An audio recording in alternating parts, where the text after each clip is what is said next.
Wow, what a race we just witnessed at Talladega. Cleetus McFarland just missed his first official NASCAR career race win by the barest of margins. And honestly, I still do not think enough people understand how insane this really was. Cleetus did not just sneak into a decent finish. He led laps for the first time in his life in ARCA, fought for the win on the final lap, and came home second by just 0.111 seconds. That is not a gimmick. That is not a fluke. That is a real statement at Talladega. So, today we are going to break down everything around this run because there is a lot to unpack.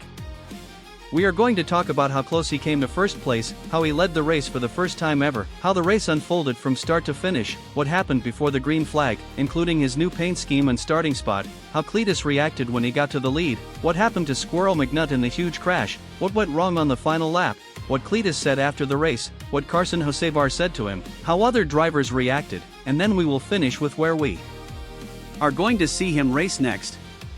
Let's start with the biggest headline of all.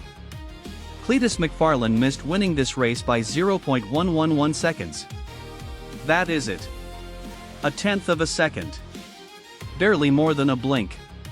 He crossed the line second behind Andy Jankowiak with Gus Dean right there in third after one of the wildest Talladega finishes you are going to see in ARCA this year. And that is what makes this hurt so much and means so much at the exact same time. Because yes, he lost, but he lost while being right there in the fight at one of the toughest tracks to figure out after people kept saying he had no business even being in these conversations. And I think that is why this performance hit so hard, because when a guy finishes 10th or 12th after chaos, people can still say, yeah, nice run, but whatever. When a guy leads laps, survives the madness, comes off turn 4 with a real chance to win, and loses by 0.111, all of a sudden nobody can dismiss it so easily anymore. Now, before we even get deeper into the chaos of the race, let's talk about another massive part of the day. Cleetus led the race for the first time in his life. That matters way more than just the stat line, because leading an ARCA race at Talladega is not like cruising around out front by yourself at some quiet little track. You were at one of the biggest, fastest, most unforgiving places in stock car racing. Everything is moving. Everything is changing. Every mirror is full. Every lane can disappear in half a second. And Cleetus not only got to the front, he actually looked like he belonged there. When he finally took the lead, you could hear the disbelief and pure adrenaline all hit him at once. He said, "Holy," and then went right into "be like this. Be like this. Be like this." Later, while he was still out front, he said, "Mark my words, I'm winning this race." Then, over the radio, he added, "I'm thinking about how lucky I am. I'm living the effing dream. There's no other way to put it. Thankful for all the people who support me. I'm fired up. I'm just like, this is awesome, brother. This is awesome. I wish Biff was here. Dega, baby. Dega."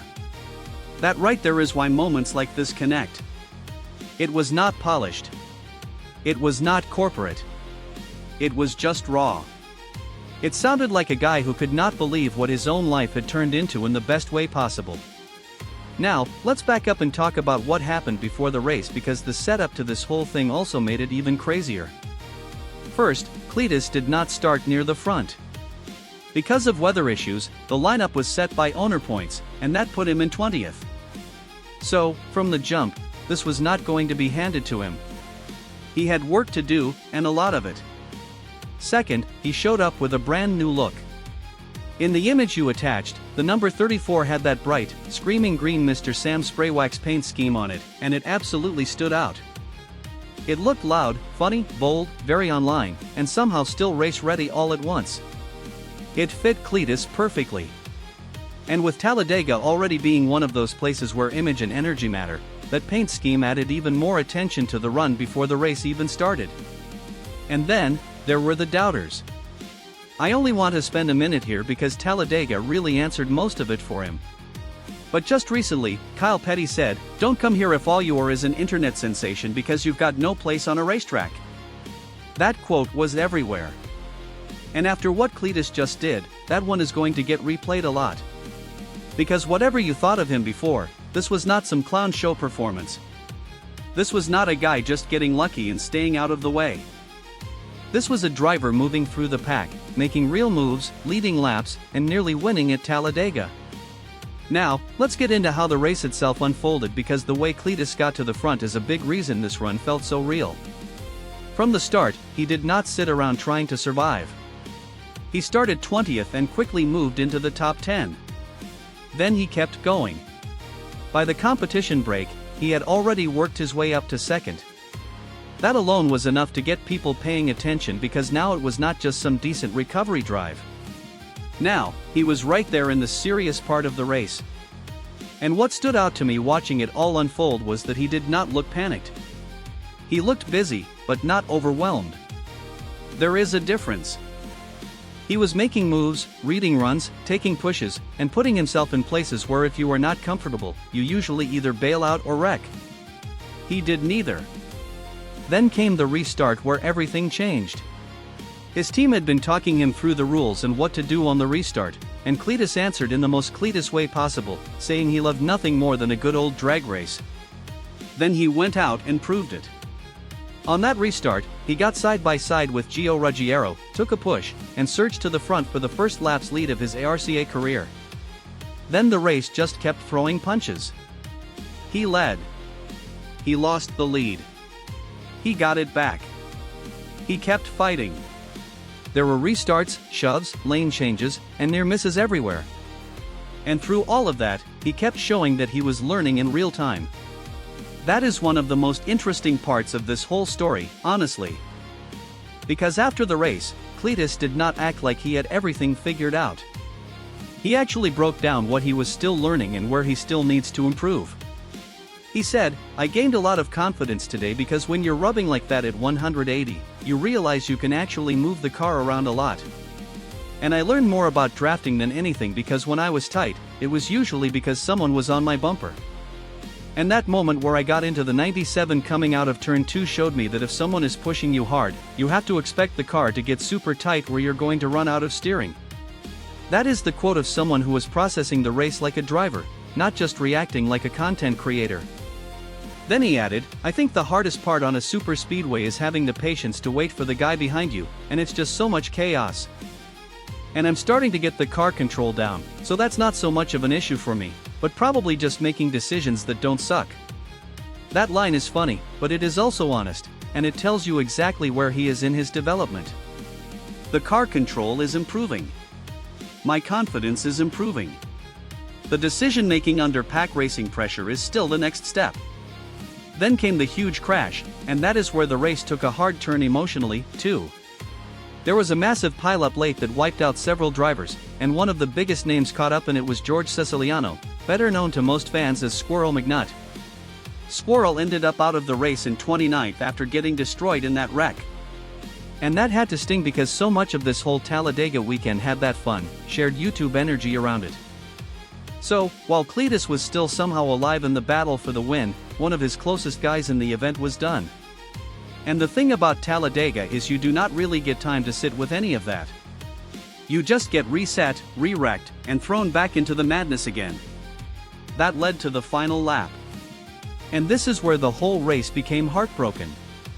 In the one-lap shootout, Cleetus restarted 4th, but that was still close enough to do damage. The field got shuffled immediately. Kimmel took a shot. Others faded.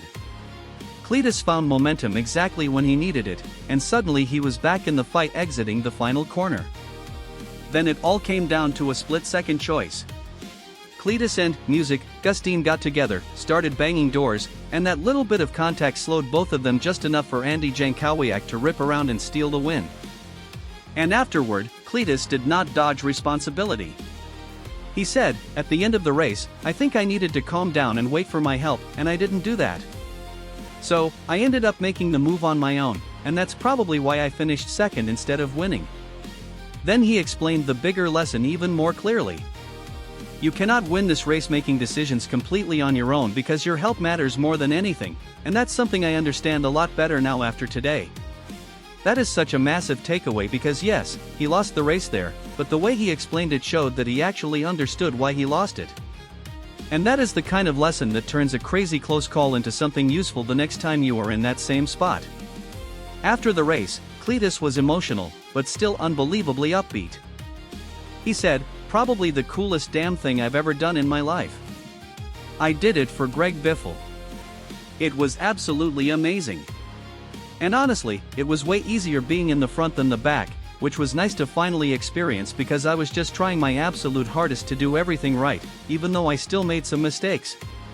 But I got up there and turned left for Greg Biffle and Mr. Sam. And what an insane day of racing, because that was the greatest race I've ever been a part of in my life." Then he gave credit to his group, too, saying, "My team with Kevin Hamlin did such a good job, and Brett Jones Racing gave me a great car. Honestly, probably the most fun I've ever had with clothes on. It was freaking insane. Talladega." That is the kind of post-race quote that tells you everything. He knew he was close. He knew he made mistakes, but he also knew that this was a breakthrough day. Now, let's get to the Carson Hocevar part, because this is where it gets even more interesting. Hocevar, who has followed Cleetus closely, was absolutely blown away by what he saw. He told him directly, "You might actually win one, and I'm not just saying it for laughter, the cameras. You might actually win. Like, you're going to be fine at this. There's not a doubt in my mind. And you should have heard the crowd when you took the lead, because it literally felt like the whole place was full." That is a huge endorsement. And Hocevar did not stop there. Talking about the final lap, he said, "I thought so. Yeah, or at least I thought he would have a shot. And that's all any race car driver wants, is a shot. So, when I saw them off of 2 and how they were spread out, I kind of yelled at everybody that even though he was 5th, I thought he was going to have a huge run." Then he added, "He was probably like 2 inches from getting clear of Gus, and then it would have been home to the races. But when they got hooked together, it just cost him that. That last part is the painful truth. 2 inches. That is basically the whole story of the day right there." Hocevar also made a really smart point about Cleetus as a personality and why people keep gravitating toward him. He said, "It was just fun to see him in that spot because he's not really a race car driver in the traditional sense, so it's cool to see where he's come from and everything, and develop. And then maybe the best Carson line of all, it's just enjoyable for me to come here and watch because he's probably going to jump out of the car the same way whether he runs 31st and wrecks upside down or wins the thing." That is so true, and it is a big part of why this run exploded.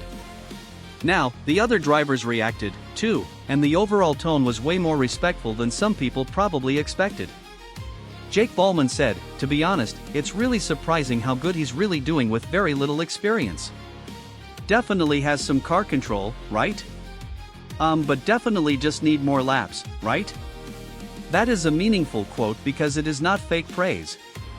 It is honest. He is saying Cleetus has something, but he also still needs experience.